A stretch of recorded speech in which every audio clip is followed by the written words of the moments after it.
അമേരിക്കയിലെ ടെക്സാസ്, അർക്കാൻസാസ് എന്നീ സ്റ്റേറ്റുകളിലായി സ്ഥിതി ചെയ്യുന്ന ഒരു മെട്രോപൊളിറ്റൻ സ്റ്റാറ്റിസ്റ്റിക്കൽ ഏരിയയാണ് ടെക്സാർക്കാന എന്ന് പറയുന്നത്. ഈ സ്ഥലത്ത് 1946 ഫെബ്രുവരി 22 മുതൽ മെയ് 3 വരെയുള്ള 10 ആഴ്ച കാലയളവിനിടയിൽ നിരവധി കാമുകന്മാർ ദുരൂഹമായ സാഹചര്യത്തിൽ കൊല ചെയ്യപ്പെടാൻ തുടങ്ങി. ടെക്സാർക്കാനയിലെ തെരുവുകൾ വിജനമാകുന്ന പാതിരാത്രികളിൽ വെടിയേറ്റാണ് എല്ലാവരും മരണപ്പെട്ടിരുന്നത്. ഈ കേസിന് പിന്നിലുള്ള സീരിയൽ കില്ലറിന് അമേരിക്കൻ മാധ്യമങ്ങൾ ഒരു പേര് നൽകി: ദ ഫാന്റം കില്ലർ.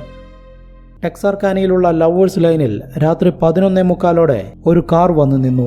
25 വയസ്സുള്ള ജിമ്മി ഹോളിസും 19 വയസ്സുള്ള മേരി ജീൻ ലാറിയുമാണ് കാറിനകത്തുണ്ടായിരുന്നത്.